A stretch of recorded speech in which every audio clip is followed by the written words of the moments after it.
조선의 찬란한 시작 뒤편에 감춰진 잔혹한 비극의 그림자를 혹시 알고 계신가요?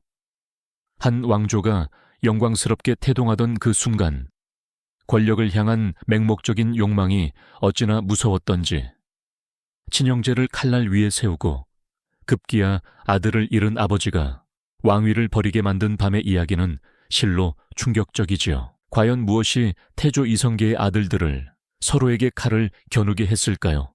그리고 그날 밤 궁궐을 붉게 물들였던 그 피가 어떻게 무려 500년이라는 조선의 기나긴 역사를 송두리째 뒤바꾸는 결정적인 전환점이 되었을까요? 오늘 저희는 단순한 왕위, 쟁탈전을 넘어 조선이라는 나라가 어떤 통치 철학과 권력 구조 위에서 그 근본을 재편해 나갔는지, 그야말로 역사적인 순간들을 목격하게 되실 겁니다. 이상적인 국가를 꿈꾸던 건국 세력의 뜨거운 열망과 냉혹한 현실의 권력 의지가 부딪히며 혈육의 정과 군주의 자리가 어떠한 인간적인 고뇌와 선택 속에서 역사의 물줄기를 완전히 다른 방향으로 흘러가게 했는지, 그 모든 드라마틱한 순간들을 함께 따라가 보시죠.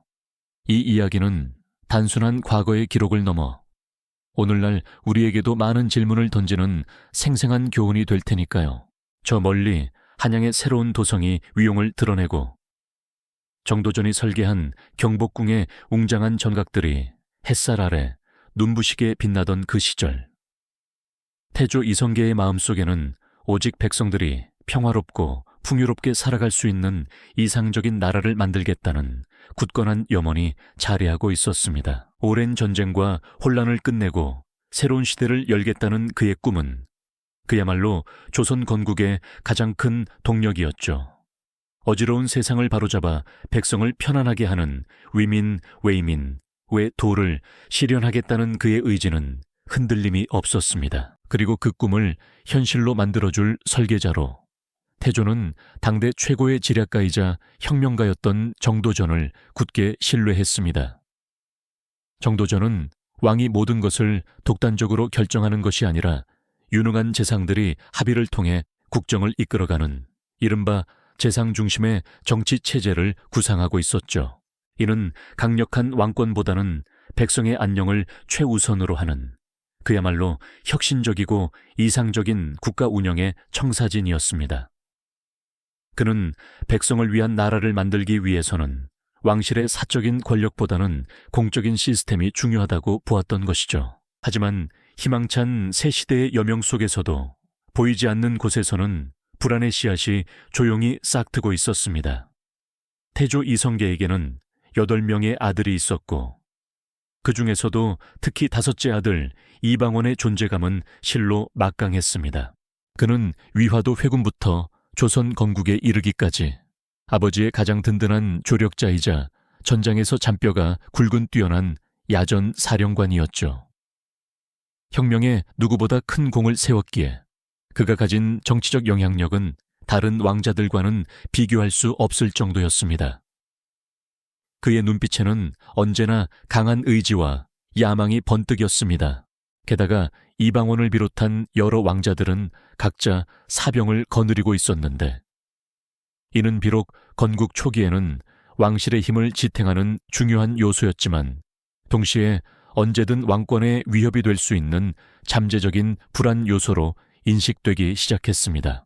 새로운 왕조의 기틀을 다지는 과정에서 이러한 사병들의 존재는 언젠가 국가의 통일된 군사체제를 저해하고 나아가 왕실 내부의 갈등을 증폭시킬 수 있는 불씨였던 셈입니다.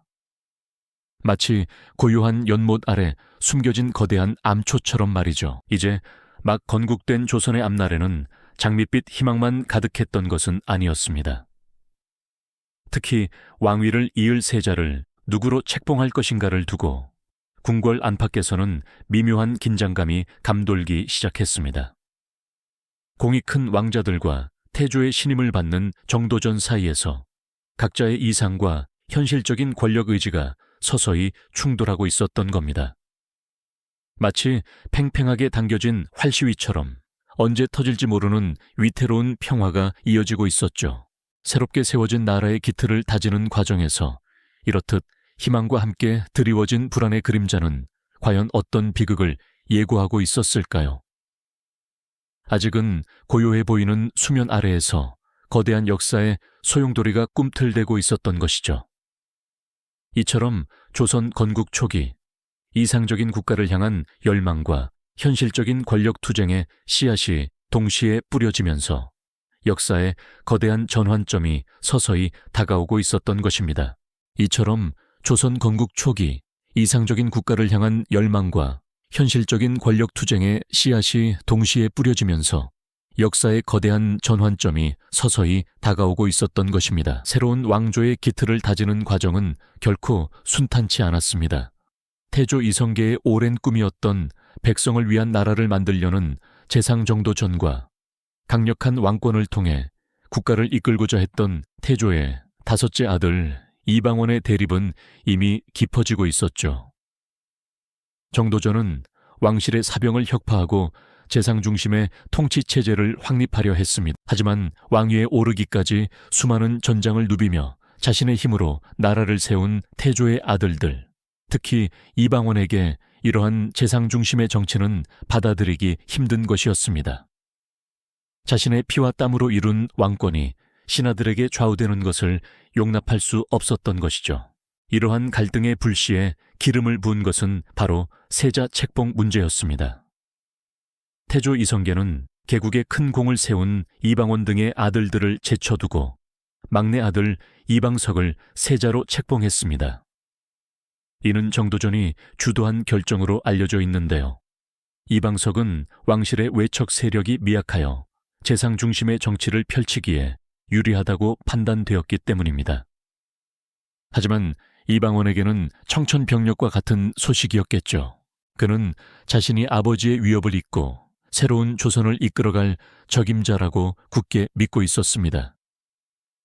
그런데 이제 막 어린 이복 동생이 세자가 되어버렸으니 그의 분노와 위기감은 극에 달했을 것입니다. 자신의 공이 인정받지 못하고 오히려 배척당하는 듯한 느낌을 받았을 테니까요. 그렇게 왕권과 신권의 충돌, 그리고 왕자들 간의 깊어지는 반목은 마침내 피할 수 없는 비극으로 치닫게 됩니다. 398년, 조선 건국 7년 만에 한밤중 도성에는 불길한 기운이 감돌기 시작했죠. 바로 이방원을 중심으로 한 왕자들이 일으킨 쇠의 1차 왕자의 난이었습니다. 이방원은 정도전 일파가 자신을 제거하려 한다는 명분을 내세워 사병들을 이끌고 궁궐을 급습했습니다. 어둠 속에서 번뜩이는 칼날은 피도 눈물도 없는 권력의 속성을 여실히 보여주었습니다. 가장 먼저 칼날의 희생양이 된 것은 바로 재상정도전이었습니다. 그는 조선의 설계자이자 태조 이성계의 가장 강력한 조력자였지만 이방원의 칼날 앞에서 속수무책으로 쓰러져야 했습니다. 조선의 건국 이념을 세우고 정치와 경제, 국방 시스템까지 설계했던 그의 이상은 그렇게 한순간에 무너져 내렸죠. 그의 죽음은 단순히 한 개인의 죽음을 넘어 재상 중심의 이상적인 국가를 꿈꾸었던 조선 건국 초기의 희망이 좌절되는 순간이었습니다. 정도전뿐만 아니라 남은 심효생 등 그의 뜻을 따르던 핵심 인물들도 차례로 살해당하며 궁궐은 피로 물들었습니다. 그리고 이방원의 칼날은 자신의 이복 동생들에게까지 향했습니다. 당시 세자였던 이방석과 그의 형 이방번까지 무참히 살해당하고 말았죠. 피로 얼룩진 궁궐 바닥은 형제간에 정마저 끊어버린 권력의 잔혹함을 웅변하는 듯 했습니다. 한나라의 왕자가, 그것도 세자가 왕위에 오르기도 전에 형의 손에 죽임을 당하는 비극적인 사건은 조선 역사상 다시는 반복되지 않을 참혹한 기록으로 남게 됩니다. 이방원은 권력을 향한 냉정한 의지 앞에 그 어떤 혈육의 정이나 도리도 내세우지 않았던 것입니다. 이 소식을 들은 태조 이성계의 마음은 어떠했을까요? 자신이 피땀 흘려 세운 나라에서 사랑하는 아들들이 서로에게 칼을 겨누고 막내 아들인 세자마저 피살당하는 모습을 지켜봐야 했습니다. 그는 충격과 절망에 휩싸였죠. 애지중지했던 건국 공신 정도전의 죽음, 그리고 아들들의 비비린내. 나는 참극 앞에서 태조는 깊은 분노와 함께 모든 것을 포기하고 싶은 심정이었을 겁니다. 자신이 꿈꾸었던 이상적인 나라는 한순간에 산산조각 나버렸고 그 자리에 남은 것은 오직 피와 배신 그리고 절망뿐이었으니까요. 결국 태조 이성계는 이 모든 비극과 혼란 속에서 왕위를 버리기로 결심합니다. 자신이 세운 왕조의 첫 번째 왕으로서 아들들에게 참혹한 비극을 겪게 한 것에 대한 깊은 자괴감과 무력감이 그를 짓눌렀을 것입니다. 그는 왕위를 둘째 아들인 이방과, 즉 훗날 정종에게 넘겨주고는 홀로 쓸쓸히 고향 함흥으로 발걸음을 돌렸습니다. 궁궐을 떠나는 태조의 뒷모습은 찬란한 건국의 영광 뒤에 드리워진 깊은 그림자를 상징하는 듯 했죠. 이처럼 제1차 왕자의 난은 단순히 왕위 쟁탈전을 넘어 조선 건국 초기의 이상적인 꿈을 산산이 부수고 냉혹한 현실의 권력 투쟁이 500년 조선 왕조의 운명을 결정짓는 비극적인 전환점이 되었던 것입니다. 태조 이성계께서 쓸쓸히 함흥으로 떠나신 뒤 왕위는 둘째 아들이자 온건파였던 이방과, 즉 정종에게 돌아갔습니다. 하지만 모두가 알고 있었죠. 실질적인 권력의 칼자루는 이미 이방원 왕자님의 손에 쥐어져 있었다는 사실을요. 정종은 왕위에 올랐지만 그저 혼란스러운 정국을 잠시 수습하는 과도기적인 역할을 수행했을 뿐이었죠.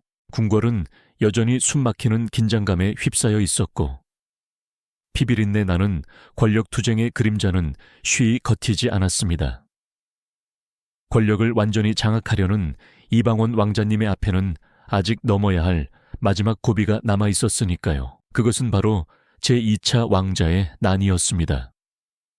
아버지와 형제들을 꺾고 권력을 움켜쥔 이방원 왕자님이었지만 여전히 그의 형제들 중에는 강력한 잠재적 경쟁자들이 남아 있었죠. 그 대표적인 인물이 바로 넷째 형인 회안대군 이방간 왕자님이었습니다.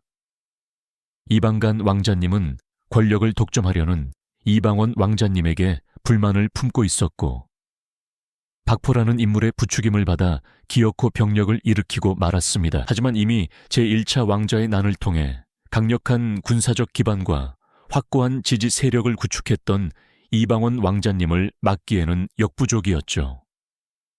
그의 군대는 순식간에 진압되었고 이방간 왕자님은 유백길에 오르게 됩니다. 이로써 이방원 왕자님은 더 이상 어떤 위협도 없이 명실상부한 조선의 최고 권력자로 자리매김하게 되었죠. 제1차 왕자의 난이 태조 이성계의 이상적인 꿈을 좌절시키고 정도전이라는 개혁가를 역사 속으로 사라지게 했다면 제2차 왕자의 난은 이방원 왕자님의 권력을 더욱 공고히 하는 결정적인 계기가 되었습니다. 이제 누구도 그의 앞길을 막을 수 없게 된 것이죠. 결국 정종은 왕위에 오른 지 불과 2년 만에 이방원 왕자님에게 왕위를 물려주었고 이방원 왕자님은 마침내 조선의 세 번째 왕 태종으로 즉위하게 됩니다. 피로 얼룩진 왕위 쟁탈전은 이렇게 마무리되었지만 그 과정에서 조선이라는 나라의 통치체제는 완전히 새로운 방향으로 재편되었으니 참으로 역사의 아이러니가 아닐 수 없습니다. 태종 이방원 왕자님은 왕자의 난이라는 참혹한 과정을 통해 권력의 냉혹함과 중요성을 뼛속 깊이 깨달았을 겁니다. 그는 즉위 후 재상 중심의 정치체제를 꿈꾸었던 정도전의 이상과는 정반대로 강력한 왕권 중심의 국가를 건설하는 데 모든 역량을 집중했습니다. 왕자들의 사병을 완전히 혁파하여 군사력을 왕에게 집중시키고 의정부와 육조의 역할을 재정비하여 왕의 직접적인 명령이 국가 시스템을 움직이도록 만들었죠. 특히 육조 직계제를 실시하여 왕이 직접 6관청의 업무를 관장하도록 함으로써 그 어떤 신하도 왕의 권위에 도전할 수 없도록 철저한 시스템을 구축했습니다. 이는 오쇼 500년 조선 왕조의 기틀을 다지는데 결정적인 역할을 하게 됩니다. 태종은 단순히 왕권을 강화하는 데 그치지 않았습니다. 그는 백성들의 삶을 안정시키고 국가의 기강을 바로잡기 위해 노력했죠.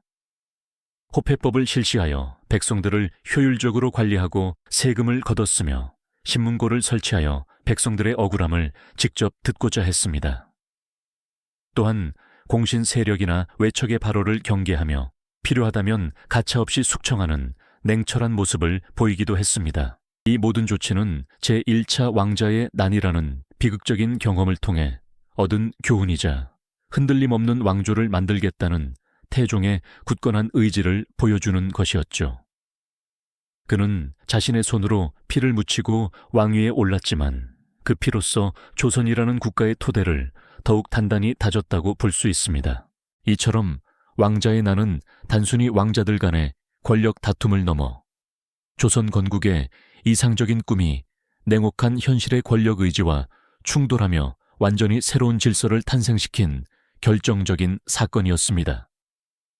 태조 이성계의 아들들이 서로에게 칼을 겨누고 피로 물든 궁궐에서 왕위를 벌인 아버지의 절망은 500년 조선의 역사가 어떤 가치를 중심으로 흘러갈지를 결정하는 비극적이면서도 역동적인 전환점이 되었던 것입니다. 이상적인 국가를 꿈꾸었던 정도전의 설계는 좌절되었지만 그 자리에 태종 이방원이라는 강력한 군주가 세운 왕권 중심의 확고한 통치 체제가 들어서게 된 것이죠. 결국 이방원 왕자님의 선택은 옳은 것이었을까요? 아니면 피할 수 없는 운명이었을까요? 이 질문은 단순히 과거의 사건에 대한 것이 아니라 한 국가의 기틀이 어떻게 놓이고 어떤 대가를 치르며 유지되는지에 대한 깊은 고민을 우리에게 던져줍니다. 태조 이성계의 비극적인 말년과 대비되는 태종 이방원의 강력한 통치는 권력의 속성과 인간의 욕망, 그리고 역사의 아이러니에 대한 묵직한 여운을 남기죠. 다음 시간에는 태종 이방원 왕자님이라는 강력한 군주가 세운 이 토대 위에서 조선이 어떻게 발전해 나갔는지, 또 어떤 강력한 왕들이 등장하여 역사의 물줄기를 이어갔는지 함께 살펴보는 시간을 가져보겠습니다. 이전 회차 마지막 부분에서 우리는 이방원 왕자님의 선택이 과연 옳았는지 아니면 피할 수 없는 운명이었는지에 대한 묵직한 질문을 던졌었죠. 그 질문은 한 국가의 기틀이 어떻게 세워지고 또 어떤 대가를 치르며 유지되는지에 대한 깊은 성찰을 요구하는 것이기도 합니다. 이제 그 피비린내 나는 밤이 지나고 조선은 새로운 질서 속에서 자신만의 길을 찾아 나아가기 시작합니다. 왕자의 난이라는 비극적인 사건은 단순히 왕실 내부의 권력 다툼을 넘어 500년 조선 왕조의 통치 철학과 방향을 완전히 뒤바꾸는 결정적인 전환점이 되었으니까요. 태조 이성계는 아들들의 피로 물든 궁궐을 뒤로하고 왕위를 내려놓았고 그 자리는 잠시 둘째 아들인 이방과, 즉 정종에게 돌아갔습니다. 하지만 정종은 그저 혼란스러운 시기를 수습하는 과도기적 역할을 했을 뿐 실질적인 권력의 중심은 제1차 왕자의 난을 통해 압도적인 힘을 보여준 이방원에게 있었습니다. 정종의 재위 기간은 말 그대로 폭풍 전야의 고요함과 같았죠. 이방원은 정종을 옹립하면서도 여전히 강력한 군사적, 정치적 영향력을 행사하며 자신의 입지를 굳건히 다져나갔습니다. 그리고 잠시 잠잠했던 권력의 칼날은 또 한 번 휘둘러집니다. 바로 제2차 왕자의 난이라고 불리는 박포의 난이 그것이었죠. 이 난은 이방원을 견제하려던 이방간과 박포의 움직임에서 비롯되었지만 결국 이방원이 자신의 권력을 확고히 다지고 정적들을 완전히 제거하는 결정적인 계기가 됩니다. 이 사건을 통해 이방원은 더 이상 그 누구도 자신의 앞을 가로막을 수 없다는 것을 명확히 보여주었죠. 마침내 1400년 정종의 양의를 받아 이방원은 조선의 세 번째 왕 태종으로 즉위하게 됩니다. 그의 나이 34세였습니다. 태종 이방원은 왕위에 오르자마자 강력한 왕권 중심의 통치 체제를 확립하는 데 온 힘을 쏟았습니다. 그가 가장 먼저 추진한 것은 바로 사병혁파의 완성이었습니다. 이미 정도전이 추진하려다 실패했던 이 정책을 태종은 성공적으로 마무리하며 모든 군사력을 왕의 손아귀에 넣었죠. 이제 사적인 군사력을 가질 수 있는 왕족이나 고위 신하는 아무도 없게 되었고, 이는 왕권 강화의 가장 기본적인 토대가 됩니다. 마치 거대한 나무의 뿌리를 깊게 내리듯 왕의 힘이 국가의 근간을 단단히 붙잡게 된 것이죠. 또한 태종은 의정부의 권한을 축소하고 육조직 계제를 시행했습니다. 이는 왕이 직접 6개의 관청, 이조, 호조, 예조, 병조, 형조, 공조를 통솔하여 국정을 운영하는 제도였죠. 재상들이 국정 전반을 총괄하던 정도전의 이상적인 설계와는 정반대로 왕이 모든 권한을 쥐고 직접 나라를 다스리겠다는 강력한 의지를 보여준 것입니다. 하지만 그의 강력한 통치는 여기서 그치지 않았습니다. 태종은 왕권에 위협이 될 수 있는 그 어떤 세력도 용납하지 않았습니다. 그는 자신의 외척 세력, 즉 아내의 친정 식구들까지 가차없이 숙청했고, 심지어는 공신들까지도 견제하며 왕의 권위에 도전할 여지를 완전히 차단했습니다. 이러한 피해 숙청은 그가 왕자의 난을 겪으며 깨달은 교훈에서 비롯된 것이었죠. 혈육도 공신도 외척도 왕권 앞에서는 예외가 될 수 없다는 냉혹한 현실인식이 태종의 통치 철학을 관통했던 것입니다. 이처럼 태종 이방원이 세운 왕권 중심의 통치 체제는 이후 500년 조선 왕조의 근간이 되었습니다. 재상 중심의 이상적인 국가를 꿈꾸었던 정도전의 설계는 좌절되었지만 그 자리에 태종 이방원이라는 강력한 군주가 세운 확고한 통치 질서가 들어선 것입니다. 그의 통치는 때로는 잔혹하다는 비판을 받기도 하지만 동시에 혼란스러웠던 건국 초기의 조선을 안정시키고 강력한 중앙집권 체제를 확립하여 국가 발전의 기틀을 마련했다는 긍정적인 평가를 받습니다. 결국 왕자의 난은 단순히 왕위를 둘러싼 피해 비극이 아니었습니다. 그것은 조선이라는 새로운 국가가 어떤 가치를 중심으로 어떤 통치 철학을 가지고 나아갈지를 결정한 역사적 분수령이었죠. 태종 이방원은 자신의 손으로 피를 묻히고 왕위에 올랐지만 그 피로써 조선이라는 국가의 토대를 더욱 단단히 다졌다고 볼 수 있습니다. 이상과 현실, 혈육과 권력 사이에서 벌어진 인간적인 고뇌와 선택이 역사의 물줄기를 어떻게 바꾸어 놓았는지 우리는 이방원의 삶을 통해 생생하게 목격할 수 있습니다. 태조 이성계의 비극적인 말년과 대비되는 태종 이방원의 강력한 통치는 권력의 속성과 인간의 욕망, 그리고 역사의 아이러니에 대한 묵직한 여운을 우리에게 남깁니다. 과연 이방원의 선택은 옳은 것이었을까요? 아니면 피할 수 없는 운명이었을까요? 이 질문은 과거의 사건을 넘어 한 국가의 기틀이 어떻게 놓이고 어떤 대가를 치르며 유지되는지에 대한 깊은 고민을 던져줍니다.